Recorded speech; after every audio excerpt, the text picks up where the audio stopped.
Hi, everybody. Welcome to my channel. My name is Margaret Pinard. Welcome. You're on BookTube. We're a very BookTube focused channel today because we're going to be rolling out a 2022 stats video.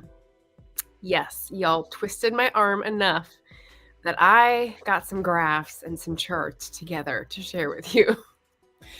I am more of a words person. Y'all know this. I write. I am verbose. I love big words. Yes, but we're going to be talking numbers and charts and graphs for all of you who like that. So buckle up. Let's see. I'm going to start with the goals that I had for 2022. And I didn't keep up with them very closely during the year. So we're going to put up the book tag that I'm using as my reference video. Rosie Cockshut is a booktuber who's amazing, who did this book tag, an original tag, and I did it in January last year. So I have like a marker for what I was actually using for goals. So we're going to visit that first. That's the book tag link. Oops, it's running in. That's fine. I kept it very simple, which is good. I know myself at this point, at this age. That's a good sign. And so let's dive into that after we say hello to everybody in the comments. Hey, Shannon. Good morning. Good morning. Hi, Anita. Welcome. Eva says, love some stats. Oh, boy. Richard Holiday. Click the like button. Stat. I like that. I appreciate that pun. Yes, there's even going to be a spreadsheet, multiple spreadsheets actually, because there's a sign up for a readathon in February that is involving a spreadsheet, which I encourage you to check out, Richard. Hey, Ben, Running to Write is here, late lunching. Oh, right, it's already 11 o'clock here, 2 p.m. Eastern. I forget. It still feels like morning because I'm like morning brain. Eva is buckled up. Excellent. Cool Gamers here and said, hey, welcome. Running in. I do like the puns. Yes, we all appreciate the effort. JC is here. Hello, hello. Lovely to see you here. And Nia, hey, nice to see your face as well. Okay, so let's let's talk about what I had on my video for January. So 2022 reading booktube goals. Basically, I had two. And it was the number. I have a special number. I was updating it every year until 2020, and then I didn't hit it. So I decided to backtrack and just keep it at that number and like improve the quality rather than the quantity. And diversity. And so if you've been on the channel before, which all of you have, you know I have this lovely overlay from Melissa at Fully Booked. And that is what I used basically each month last year to diversify my reading. So if I had blind spots, I was trying to catch them out and sort of like spread out my reading rather than having silos and like similar things. So I've seen this before. I'm going to give you my report card on this. So the axes along which I was trying to expand my universe of reading were keeping up with research, reading ebooks more often, listening to audiobooks more often, delving into that owned TBR, so stuff that I already have instead of going out and buying new things, which I've been pretty good with, reading BIPOC authors, which is Black, Indigenous, and people of color. And nonfiction, not a problem. End of last year, oh my gosh, I sort of blew up the nonfiction. And Indie Pub. And you'll see, again, report card coming. So I just wanted to make sure everyone was on the same page. Those were my diversity goals for 2022. Okay, let me just check to make sure I'm keeping up here. Roslyn Kelly, hello, welcome. Nice to see you. And Esther, helpful Esther. Jim's Books, Reading, and Stuff is here. He booped the like button, which I like. I definitely like. Makes me think of dogs with the boop noses. Not controversial. I just use a different verb. It's still a book, and I'm still having read it. Oh, Jackie is here. Jackie Reads and Writes. I'm shouting out Jackie in the part where I talk about how I do a stats video. So welcome. And I'm behaving mostly. Yes. Yes. And Jocelyn Carter, welcome. Oh my gosh, it's great to see everybody here. Yes. Okay, I'm caught up. I want to welcome everybody. Don't want to miss anybody's name. So with those two goals in mind, this is my notes for this video, right? Very technical here. And this is the end of my planner. So y'all get to see me switch over planners, which is really fun. So for the number, if you're not a Lord of the Rings fan, look away. I am going with 144 because it's a gross, which is 12 times 12, which is a happy number for a hobbit.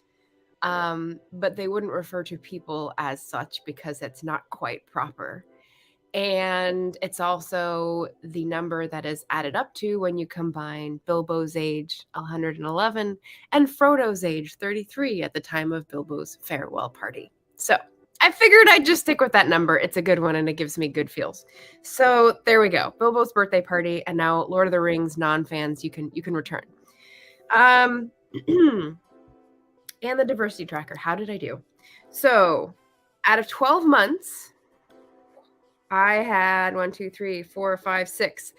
months out of 12 that I got all the goals. I checked all those boxes: research, ebook, audio, BIPOC, indie, etc. So that's pretty good. And then let's see, 2 months I didn't read an ebook. 3 months I didn't read an indie book, and 3 months I didn't read an audiobook. So those are obviously the goals that I didn't do as well on, and I'm going to reflect here. Audiobook, at the end of the year, I was listening to something different because I was walking, running, and I needed motivation music. So I wasn't listening to stories as much, or whatever reason. I'm okay with that. The format shifting is just to keep me aware, really. So I'm okay with that. That can come and go, actually.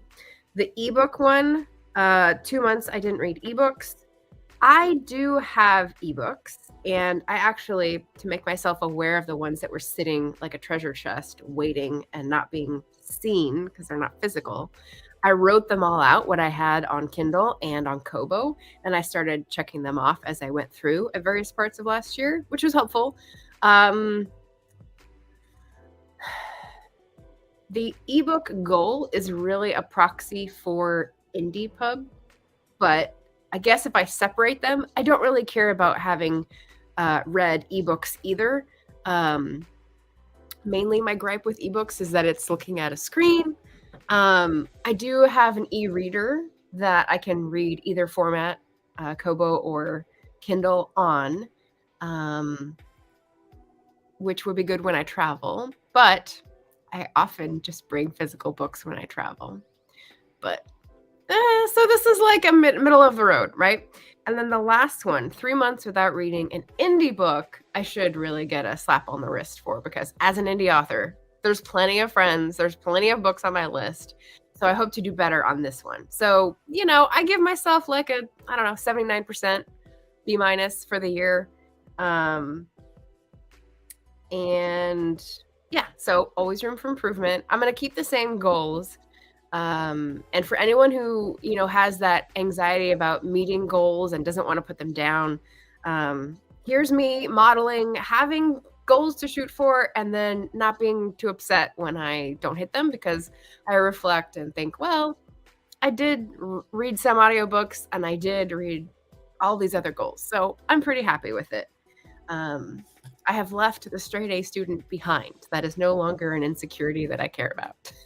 So there we go. How about you guys? Let me know if you've made any goals for 2023. How many? Again, I have 2, but one of them takes into account 7 like goals, but it's throughout the year. So I'm counting it as 2. I think that's like my limit to focus on for that long period of time. So let me return to the comments where I was. And Plantastic. Yes, Richard's shouting out the planner love. Rosalind signed up for Storygraph, getting it all set up. Excellent. Import those books and, schedule a time to hunt out the ones that are missing because you don't want to let them fall through the cracks. Do you get extra points if you tick multiple boxes with one book? On my tracker, no, I do not. There's no points. It's just a yes or no. It's a radial button, Richard. If I were to choose a number of books to read this year, which I'm iffy about because reasons, I'd go with 11. I like it. Yeah. It's a good number. Audiobook nonfiction by a BIPOC author. What gets the point? Oh, they all get the point. They all get the yes because it satisfies all those criteria. So Jim says, since I started BookTube, I'm reading more ebooks than physical books, especially because you're doing NetGalley and you're getting e-arcs. So yeah, that makes sense. E-ink screens are better for your eyes. It's something about interacting with the screen, Richard. It's not necessarily like the eye strain, the physical eye strain. It's just like sitting in front of a computer or, I don't know, curled up around an e-reader is nicer. It's true. But yeah, physical books for the win. Bringing multiple Wheel of Time novels on vacation is what broke me of the habit and ultimately got me to get my first Kindle. Well, tomes. There's something called the tome topple. If you are still hacking away at that goal, Ben, and you wanted to participate in something that helps people get through the big books. I think it's in September. Yes, plenty of awesome indie authors here in the chat. I've got some of you in my TBR pile, so stay tuned. Jim says, I've read a lot of books by booktubers, but none of them were physical, all ebooks. Nice. And I think you had a video recently that was highlighting all the booktubers' books you read, which was awesome. If you want to drop the link, I think these people would love it. Yes, the husband listens to them. Oh, the big books, tomes. Has read Wheel of Time a few times over. Couldn't get past the prologue. Oh, Jim's Goodreads goal is 100. I'm already behind. Oh, this is a good point. So I don't set a Goodreads goal. What charts and pie graphs I will be showing you are from Storygraph. And Rosalind mentioned Storygraph earlier. So they do all that stuff for you, which is brilliant. I just took screenshots and made it bigger. And the reason, let's see, did I leave it open? Had a little paragraph. Why is Storygraph better than Goodreads? Book Riot says it's less cluttered, intuitive, data-driven, and ready to help you find your next favorite book. It's also updated much more regularly, so new features are rolling out all the time, etc., etc. And also, you're supporting a BIPOC small business-owned affair rather than a billionaire that doesn't need your money or attention. So, here, Storygraph. Let's see. I have to say, as a bit of a fantasy skeptic, Wheel of Time doesn't appeal much. Also, did that series ever get finished? Someone else has taken it over. I think it's Brando Sando. Yes, we're getting into Wheel of Time discussion. Yeah. Interesting. Okay, so I'm going to talk about ratings first, as soon as I catch up in the chat. I see your radio button. Raise you a combo drop-down list if we're going through user interface and miscellany. Well, you're going to win, Richard. It's okay. You can feel good about that win. Yes. They have to be charged surprisingly often. Yes. Oh, okay. So we got some answers to the question. Let me round those up.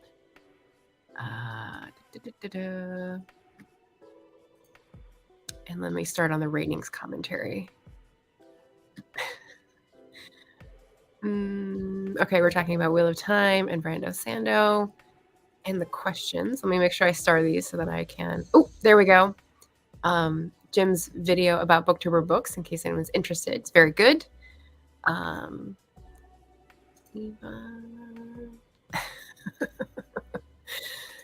No comment here.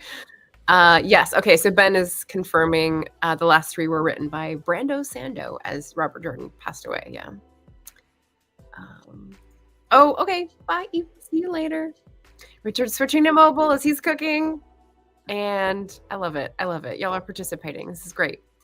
Okay. So let me pause on the question and talk about ratings for a second. So there is another tag. Let me put this one in. Another great tag called the Ratings and Reviews book tag that I'll put here for reference for anybody, where I talked about ratings, because a lot of times people don't have the same rating systems, and it's kind of hard to tease out like internally how you're judging a thing. So I went into a lot more detail in this book tag. So consult that afterwards if you're curious. But so ratings reflections, let's pop it up here. Let's explore together. So star ratings, and this may be vastly different from yours, and that's okay. We all have differences, and the authors are just happy to get a review and a rating. Let me tell you, I assure you.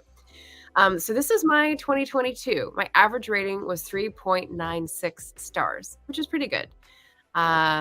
No rating. I'm sure these are ones that like I don't know, DNF'd or whatever, but very few low rated books. Then we get into like the 3 to 5 range, which is pretty much where I'm comfortable. 3 stars is a fine book. Like, it satisfied plot requirements. It had a good story. It had characters that made sense. It had some humor, whatever the genre was. It satisfied some expectations, but I didn't love it. Like, I didn't get immersed in it. I didn't feel like the world had been revealed to me, right? So when I get 4 stars in the middle there, that's kind of more where like, this was really satisfying. I'm glad I learned something new. I felt like I made friends with these characters and, sort of pulled me into the world. And then 5 stars, just like, what? I'm laid out on the sidewalk. Someone knocked me over. Like, this is really good. And I've had several of these throughout the year, which is great. So, and side note, Hia Booktubes, Heather, she just put up a video that was about, am I a book reviewer, or what makes a person a book reviewer? And when she was talking, she said when she leaves a review, like a written review on Storygraph, it's for her own reading tracking because her memory is terrible. And I was like, yes, exactly. I use Storygraph as one of my many external brains.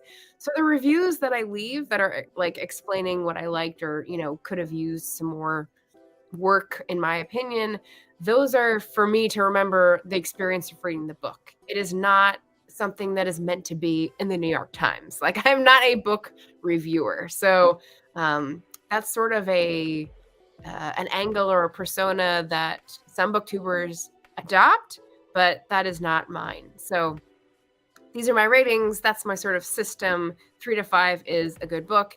And often, like with the 3 stars, I think in my in my written reviews, I will say this sort of turned me off, but people who like this will appreciate it. And so there's the opportunity for, it wasn't the greatest book for me, but it was fine mechanically. And someone who is like more into that trope or more into that genre would love it a lot more, possibly. And so I'm still trying to like be positive about it and not rant, because that is not my brand. So there's rating. Okay, there's the ratings part. What is next? The other funny things that fell off the back of the van as I'm going through this.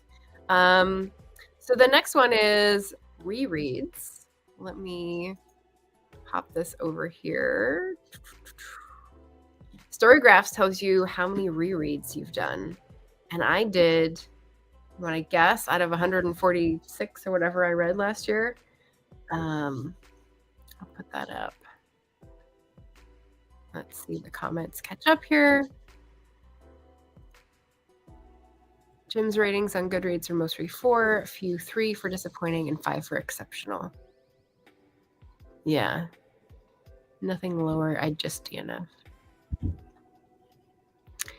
He does not, Richard. He owns the Washington Post. The New York Times is not owned by Bezos, as far as I know. Okay, so rereads. The purpose of a reread in my life is because I'm looking for comfort. I'm not looking to, I don't know, rip up the turf off of previously trodden ground and discover all the faults in something that I read before and loved, right? What I'm looking for, and you'll see from what I choose to reread, is comfort. And especially with mysteries, that it's been long enough that I forgot what they were about and who was the culprit.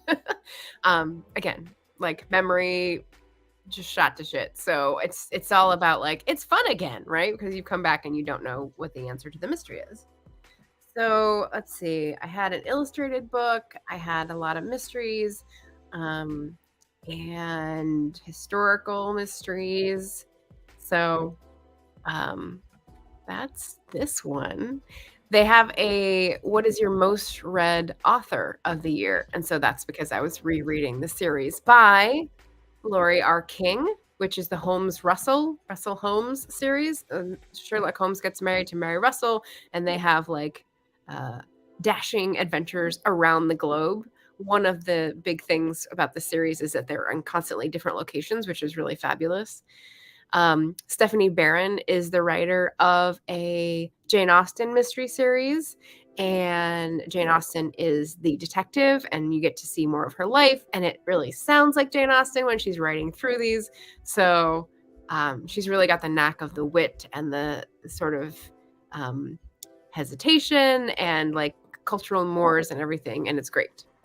Emily Harris is a fellow author tuber, although she doesn't have too many videos lately, but she does romance, historical romance. And then you see J.R. Tolkien, Phyllis Whitney. She's a older romance that I gave a try. Neil Shusterman, which is dystopian fantasy. Nikesa Afia, who is contemporary fantasy. Grace Burrows, historical romance. Paul Gallico, older humor romance, not really romance, humor fiction, I guess I'll just call it that. And Mimi Matthews is an author today who does historical romance, and I love her books. So yes, so rereads. But this is also with just most read authors because Mimi Matthews is too new to be a reread. So the top are the rereads, the bottom are the new authors that I've been trying out that I tried 2 books of, which is a lot. Jim just mentioned in his recent video that he doesn't like the pressure of starting series because then you're supposed to continue. Again, for those people who feel pressures like that, here I am modeling, I don't give up. If I read the first in a series and it was good, it was a good experience. Unless it ends on a cliffhanger and I feel like I need to read the next one, I'm fine. I read a good book. I don't need to sign on a contract to read that person's work forever, you know? So it's okay. It's okay. You can let it go. So that's my thought on series. There's also a readathon where you try to continue series, and I've seen some people talk about that on their wrap-ups or their stats videos. They had a goal to finish series. I think Melissa did that in one of hers, and I do not have that as a goal at all, to finish series, because I don't know, if I want to keep reading the series, I will. I don't know. Maybe I just have missing a gene that is that peer pressure, or maybe I just like shed it in the years since childhood. Who knows? Yeah, JC and I both got to that at the same time. Well done, well done. So we've got rereads, just one last year. And East of Eden, I think, was one that you read a long time ago. So it was kind of like a do I still like it kind of reappraisal. Forgotten a lot of the story. Yeah. Yes, you do need to read those Jane Austen mysteries. She's lovely. Yes, exactly. Stephanie Barron. She also writes spy novels and historical biographies under a different name. She sort of like switches out her maiden name and middle name. Francine Matthews. So her writing is just really good and really tight. So I love reading her books. Most of the authors for Jim didn't read more than one by any writer. I think that was like something specific you set out to do, I think. 2 books by Rebecca Roanhorse the year? Oh, this year. Jim Butcher and Peter Stone. I don't know Peter Stone. But those are sci-fi fantasy, so yeah, that makes sense that I don't know. Hey, Jen, remembered reads, or just read the series out of order. No pressure then. That's another option. Yeah. Some series, they're standalones. It's just the same world or the same family, especially romance, and so it really doesn't matter. Mimi Matthews ones are like that. The ones where it does are more like sci-fi fantasy, where you've built all that world building knowledge up, and so like that would be helpful. I put mine as series I want to continue. Does that mean like one of your goals? Yeah. See, I I don't know. Untouchable. Okay, so we have I have 5 more sort of charts to go into. Take that down. And before we do that, I'm just going to revisit our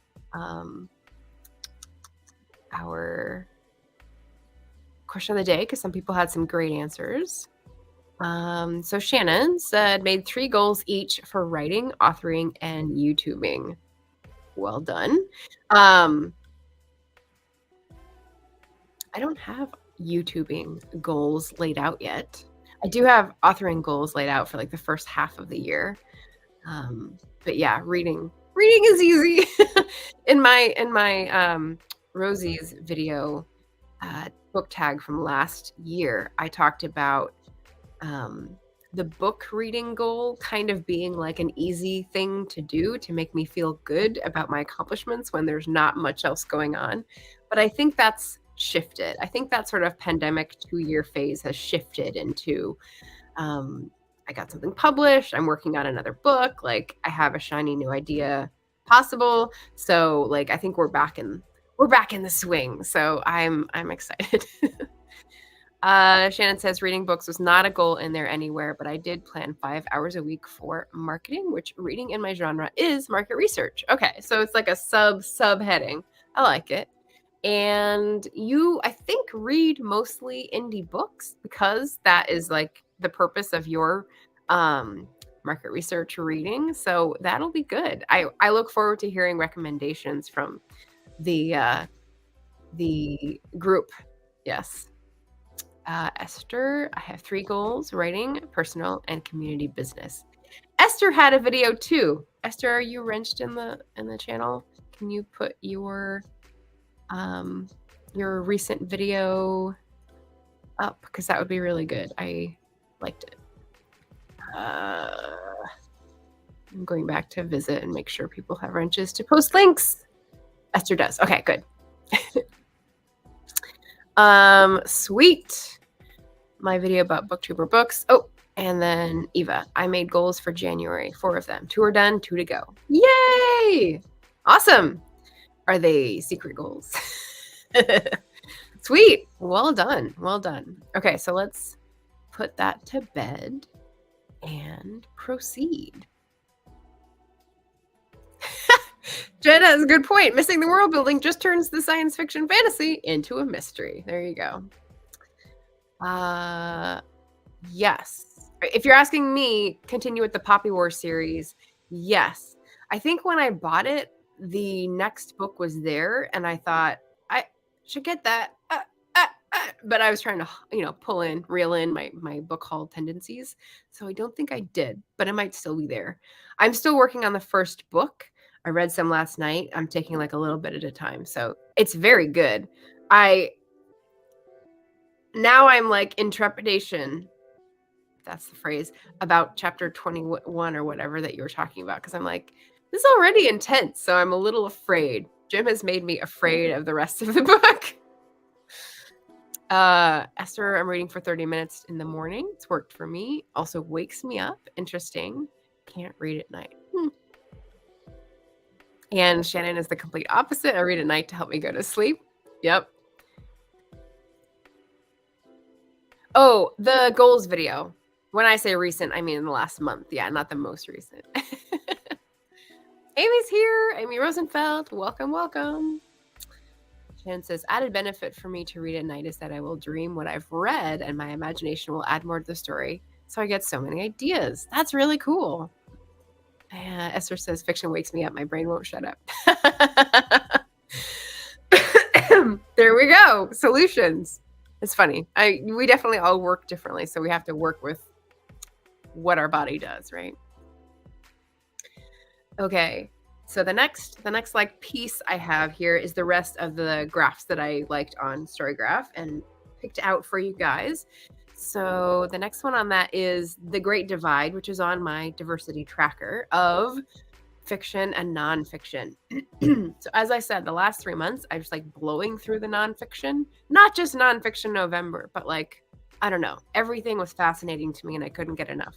So this really tipped it. I like this balance. So like 2/3 fiction and 1/3 nonfiction, especially because the nonfiction that I read, excuse me for a second, can be pretty heavy, is what I meant to say. Sometimes nonfiction can be humor or memoir or, I don't know, manuals. But a lot of my nonfiction choices are history or sociology or science lately anyway. So I have been enjoying those. You guys have for like fiction or nonfiction, any preferences there? Ooh, and there's Esther's goals video. Yay! Amy says, I've been reading daily thus far and hopefully a good start to my 60 book reading goal. Woohoo! Way to go. Reading daily. Yeah, a daily goal or something where you're touching something regularly, like a story that you're writing is helpful. All right, so that is fiction, nonfiction. Next one is, also on my diversity tracker format. So I talked a little bit about this with the tracker format. So mostly print, 3/4 print, and then like a quarter divided between ebooks and audiobooks. And that seems pretty fair, especially if I'm trying to make my way through my owned TBR. So I'm not making it a strict goal. Like I just saw some people doing the 300 book challenge or 100 book. There's people who are saying, I won't buy another book until I read this many that I already have. And that's noble. That is to be feted for sure. But I find when I say you can't do this until you do that, my mind just throws a little hissy fit and refuses to do anything. So restrictive goals like that do not help me achieve them. So for my goal that I'm trying to decrease the number of physical books that are trying to swallow me whole in my apartment, that is better approached by that, mindset of, I don't need the sequel to The Poppy War quite yet. I'm going to wait until I go through the first one. Currently, I have a stack of books that I need to take the page markers out of and like put it into my Storygraph notes and then let go. There's like 6 over there, and some of them are big, so they'll make lots of room. The other thing about getting rid of physical books is I have a bunch of big books that I got a long time ago that I'm like, do I really need these? And so again, the mindset of like letting things go. I feel like when you're happier with yourself, you can let things go more easily. So hopefully that will be helping now that I'm out of that sort of slump. But yeah, I do have a backlog of ebooks. Like I said, they're just sort of sitting there waiting. And audiobooks, same thing. Like my list for audiobooks is even longer because we love Libro.fm. I'm listening to one now. It's great. So that's format. I don't really have strong principled goals, let's say, on format. So happy with this. Excuse me. The next one I have is genre. Forward. There we go. I put it in the right order. Sorry. So, okay. I can't remember what's at the very bottom there, but this is Storygraph's version of the genres. So I need to click back so I can actually see it because they're so tiny. Sorry if you can't read these. The one at the top, if anyone is surprised, I would be surprised, is historical. And then we've got romance, and then we've got mystery, and sometimes it's all three. So I think that Storygraph actually will take like multiple tags and count them. So they may be counted twice. Historical, romance, mystery, followed by fantasy, history, politics. And then interestingly, we have classics. So one of the things that I put in that book tag from Rosie last January was that looking over the ratings and the books that I read, I had made it a goal to read classics, and I didn't enjoy like any of them. Like the three that I brought up, I was listening to my video yesterday to sort of prepare, and I was like, yeah, nope. And so like, I think I only read like one this year for Victober, and obviously May of the Moderns is definitely like classics as well. But I put more effort into choosing those books because I'm running the readathon. So yeah, classics are definitely like being culled back, except for the moderns. So I don't know if anyone else is feeling that the genre has shifted in the last year, or they've realized something that, oh, this thing I think I should do, I don't really like. Maybe I'll jettison that goal. So feel free, let it go. I'm all for it. Oh, Esther's got something fun going on. She's got a community post for the book she's outlining for everyone to see. Oh, that's right, because people were asking about what an outline looks like, and you had an example. Right now there's a tie.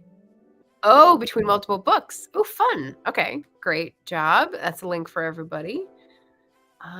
Jim's genres highest are historical and police procedurals. Yep, they're your comfort genres. I guess these are mine as well. Anita says last year was the year of true crime and mystery for me. Yep, I bet the true crime gave you some fodder for your horror, and you're like, that's cool. It's definitely like a good base to draw from. Moving down here, I also have YA, literary, memoir, contemporary, LGBTQ. Race is its own genre. It's interesting. Travel, essays, sci-fi, short stories, and that is not something I'm used to, so I'm glad I have that on this list. Psychology, crime, biography, and then you get into like very few. So yeah, interesting. Okay, so that's genres. I've got mood and tags. So let me get back to. So mood is something that is measured by Storygraph that you won't find on Goodreads. It's one of the cool things. If you're a mood reader and you're not like I'm going to read this and then it's on the list and then you read it, which again, when the mind is told to do an exact thing, often it will stage a rebellion and start throwing tea out into the harbor.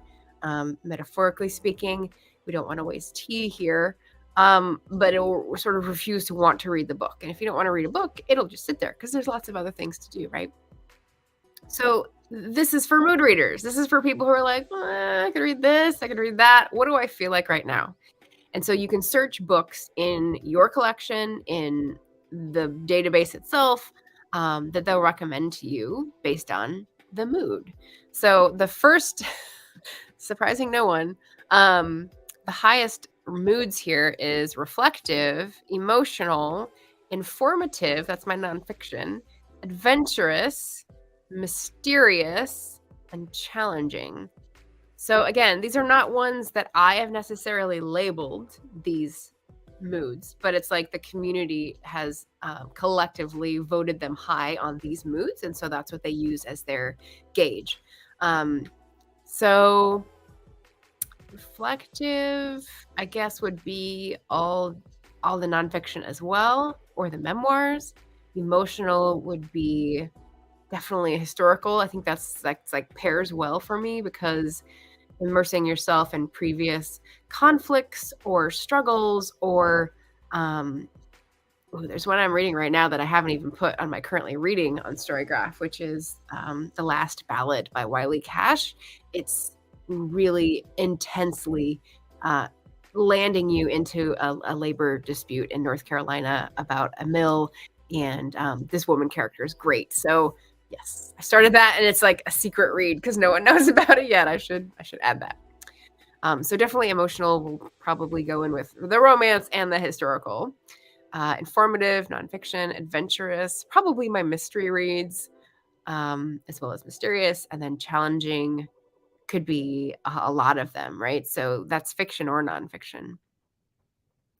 Relaxing. I don't read relaxing reads apparently, or inspiring reads anymore, or sad reads too much anymore. So yeah, it's interesting to see this. And if you haven't joined Storygraph, this is like one of the cool things. Oop, I didn't change this to mood, but we're fine. We're fine. You guys all understand. Let me catch up here. Amy says, I didn't like classics last year either. Literally have one classic author on my TBR, and that's Frances Hodgson Burnett. Yes, Secret Garden. Love it. Esther says, I barely read, so I think YA and romance are the only genres I read. Okay. Nia says, I enjoyed my classic rereads of Austen E.N. and Alcott. Oh, when did you read Louisa May Alcott? Was that for the adaptation, I bet, right? The Little Women. Very cool. Which I think YA is an age category, but I don't make the rules.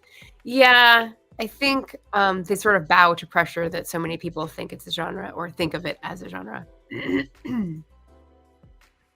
Yeah, it's crossing wires a little bit, but they're trying to just include all of those. Kind of like my diversity tracker. I'm tracking labels that can apply to these books, but they sort of they have what we in the business call cross-cutting cleavages. I think that's a social term, but yeah, I love I like using that term. It just makes me giggle. Yeah, sometimes I don't know if I want to challenge myself to read something that's got so much ick factor to get whatever I can out of it, but it's hard to know if you're gonna like or not like something, you know? I don't know. That's an interesting issue. Ours here. Just got out of class. Welcome. Is it just me, or do the Storygraph defined moods not actually relate much to mood reading in reality? Okay. So is it not really a reverse engineerable thing? I don't search by mood. I mean, I said that that's something you could do, but I am definitely like looking at my shelves or looking at my tracker to see like what I haven't done in the month yet. So, I also don't look at a book and look it up to see what the moods are on Storygraph because I get the mood from the cover, you know? Like, for example, let me pull this one. This is on my to read soon list, right? Love Songs of W.E.B. Du Bois. And I have heard interviews with the author, and it's huge. So like the mood is already like it's gonna be heavy. It's gonna be a lot to process. I'm gonna have to take it in bites. So I'm guessing reflective. I'm guessing challenging. You know. So yeah, I guess I don't use it for that, but it's supposed to be used for that. I wonder if other people do. I don't know. I like the pair who are hosting Classics and Company. Oh, speaking of which, by the way, this is on my list of to be read soon because let me flash this up now while I remember. I also host a Black Author Tuber readathon in February. So that is coming up. I'm going to have a little panel before February starts to get people excited. I've got the previously teased Google spreadsheet. So Richard, if you're still there, this is the post I had about like me getting started. And this is the Google spreadsheet for people who want to sign up. Shannon has already signed up, and she has a buddy with Martin Lejeune, so I'm very excited to see that they put their names on the list. It's basically just reading Black author-tubers books, which are often indie books, but not always. So yeah, you can also combine it with other readathons going on in February, such as Blackathon and Missy Elliott. I've already gone over the Missy Elliott prompts, which is why I've got this nearby. Okay. Tangent over. So back to moods and Jen's comment. Let's see if anyone else had comments on that. Yes, the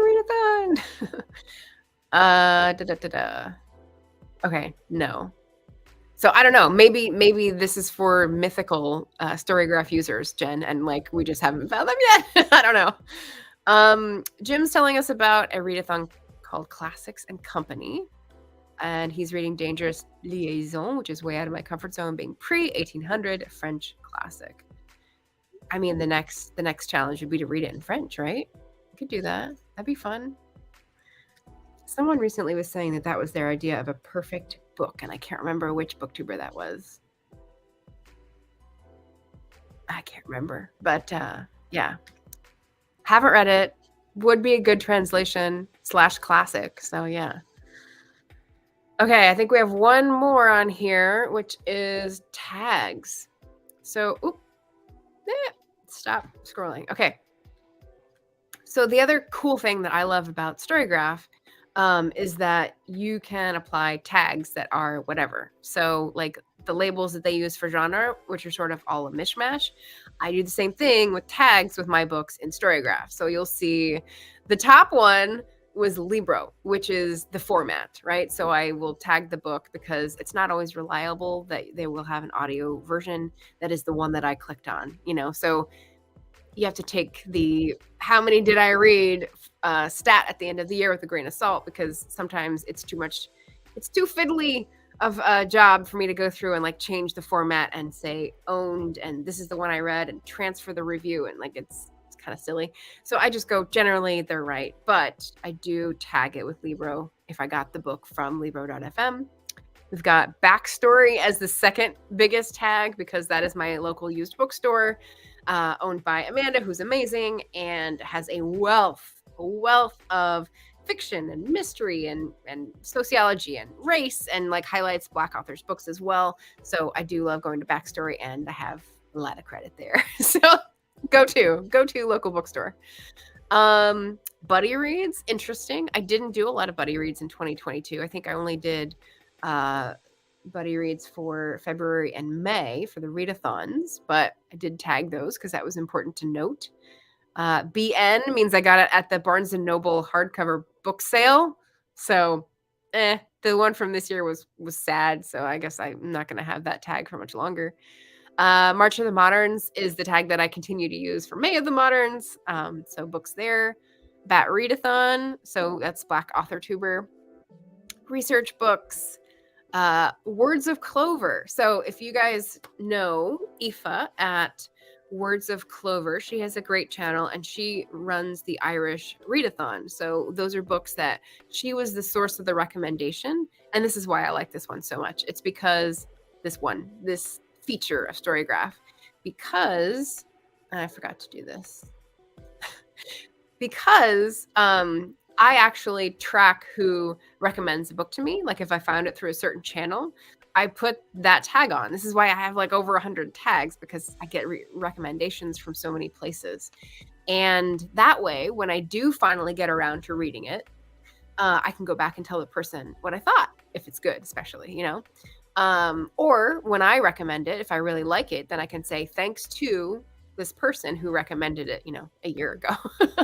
Otherwise, like I said, that person who just liked Dangerous Liaisons, it doesn't stay in here unless it's in the external brain. So that is very useful to me. What else do I have? I've got Black History. I've got Translated for the August Readathon, Indie Pub for my diversity tracker, Indigathon for the November Readathon, Mary Weber O'Malley, who's a friend from A Mighty Blaze, Irish Readathon, Crystal's Bookish Life, which is a great romance reading channel, Asian Readathon in May, Book Odyssey, which is another booktube channel, Mighty Blaze, Powell's, Paperbacks Galore, etc., etc.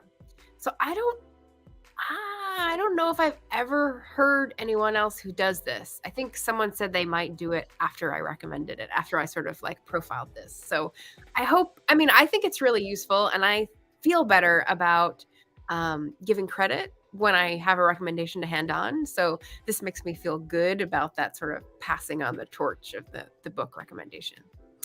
So yeah, so that's where I track the sources for the books if I can, and readathons, so that if I'm looking for a book to read for a readathon, when I input it, it's tagged so that it'll be easy to find. Oh, what do I have for moderns, or Victober, or etc. So that's that, and I think that's all my Storygraph things. So let me just check here. Oh, the only one I did not touch on, this one. Let me make sure I'm not missing a bunch of stuff in the chat. Richard's here. Yes, Richard. The spreadsheet, let's see if I start it. It's the Google link up here. It's not that far before in the chat.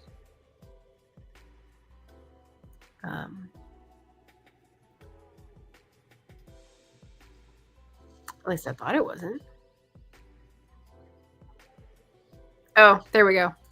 Shannon redid it for you. Thank you.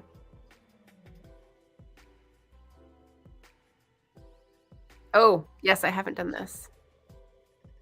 I haven't done this yet. I still have coming attractions. We'll probably go a few minutes over the hour. Elizabeth from Bouquin and Books started reading in English and gave up to go to the original French. Oh, is this the one where she was saying she really liked recognizing the words in Old French? No, that was medieval.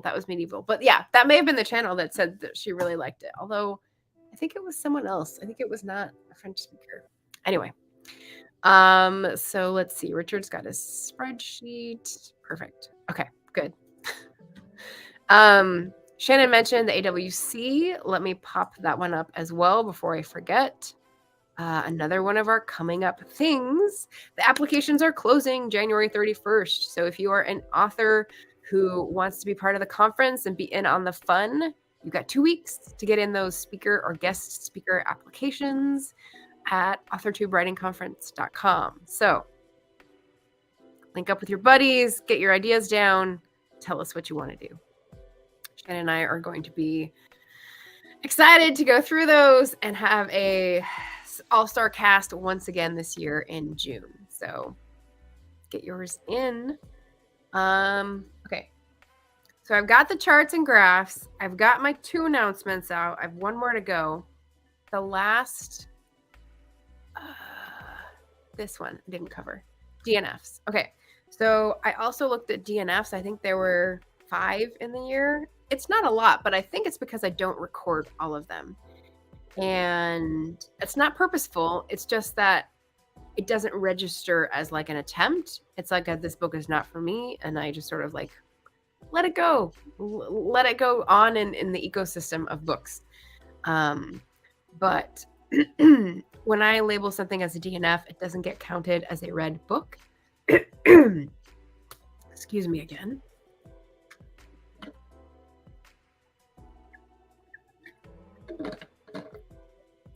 If I have gotten as far as obtaining the book and reading part of it, I usually give it at least 50 pages. I mean, I don't have a hard line, but if I've gotten 40 pages in and I'm like, meh, I'll put it down, and then I'll take it back up and try to get to like 80. And if there's still nothing sparking, I'm like, this is not the time, or this is just not the book. And so I'll just let it go. But sometimes I won't mark it as a DNF. So this year, spoiler alert, this year has started off with several DNFs. What I put in my notes was I'm getting quicker with the axe. So I still give people like 50 pages or so. I'm still like trying to get into things. But the last book I read or attempted in in 2022 was a horror book, and I got like 120 pages in, and it was good until I was like, I can't handle this. So unfortunately, that is going to be one of those books.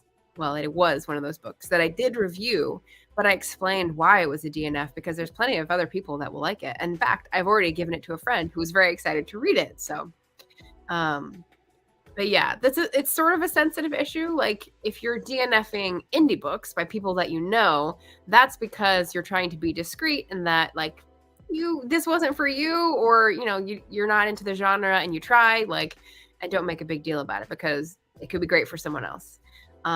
But big name books, there's no restraint for me to like say that it's DNF'd. So did not finish. I'm getting quicker with the axe this year, at least right off the base. Ooh, nice. Okay. Ari says, just added one to the list. Excited for the readathon. Sweet. Shannon's asking if anyone wants to buddy read Joanne Lumbo's rom-com novel Culinary Confessions. So Shannon's signing herself up for several reads in February. I love it. And then Jim's talking about the DNF issue. The Black Book by Orhan Pamuk was his only DNF, I assume, last year, where I had made significant progress in the book.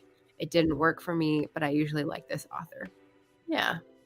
And maybe it's not your thing to go into detail about like what's different from this work from the body of work, like that just doesn't interest you. You're like, it didn't work for me. So that's fine. That's totally fine.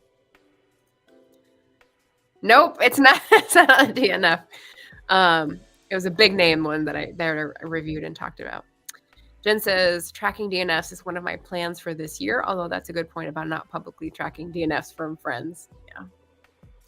It's one of those like flexible boundaries things that you just kind of have to like, however you feel is going to be diplomatic with people or they're going to receive well.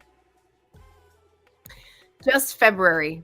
I mean, between you two, I guess you have to decide when you want to do it, but you could do a live show and talk about your buddy read, because that's always fun. I love doing those. I haven't been need to finish the ones I'm currently reading. Yeah. So it is January 18th today, and you will have all of February to read it. So that's the readathon deadline anyway. Let's see. What else do we have? DNF series, why Storygraph. Shout out to Jackie Reads and Writes. I have a whole bunch. I had 100 videos in my watch later list yesterday, and I got it down to like 77. And the one that was the most helpful in trying to make it interesting to have charts and graphs and talk about stats, because not my thing, was Jackie Reads and Writes. She was in here a little earlier, and so she had a really great video. And yes, I did take it out and put it in my little notes here. So definitely recommend people visit her channel. She's a delight. She leans mystery, and so if you're into that, definitely like follow her recommendations. And the other person I would recommend just for the reading tracker that I use so I can give credit is Melissa at Fully Booked, who originally had that Excel spreadsheet that I adapted for my goals. So like, yeah, she helped get me on the wagon, Richard. So you owe a debt of gratitude. She helped me get here. All right. Last little piece. Goals for 2023 for reading. They're going to be the same. It's going to be a number and diversity. And then there's two more that I'm going to tack on here. There you go. And February is a short month. I understand. Yay. Yes, very helpful. Thank you, Jackie. Yep. Good night, Jim. Make sure you're sleeping. Yes. So it's going to stay 144 books because we love the hobbity number. It's going to stay with the same goals because, again, I am not pressured by not meeting all of those every month. I'm pretty good with like 6 months out of the year meeting all of them and like 2 or 3 months not hitting others. That's fine.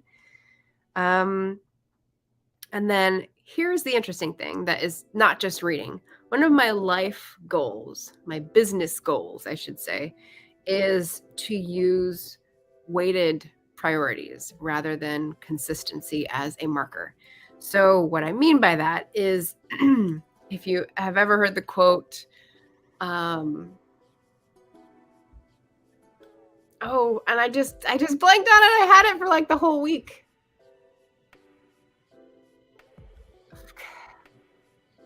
A foolish consistency is the hobgoblin of little minds. There we go. And I'm sure you can look it up to find out who it is. But when I was talking about reading goals being a sort of sop to my self-confidence so that I could get something done if I wasn't getting other things done, consistency is sort of similar for me. So if I can post something on Twitter every day or post something on Instagram 3 times a week or do these things, like I was feeling accomplished when in reality that wasn't accomplishing anything in terms of business goals. And so I have thrown those out the window. And in terms of being consistent on the social media, I'm like, I don't care. I don't care anymore. It's only YouTube. YouTube is the only one I'm going to care about. And I'm going to try to make, inroads. So that is why you won't see me posting on Instagram anymore, just in stories for friends things, like I did with Esther today and Laura with a GoFundMe. So, yeah. And Twitter's just going to be like YouTube videos and, again, friends things that I want to promote. So no scrolling, no regular posting, no concerns about consistency on other platforms because that's not where I'm going to invest my time.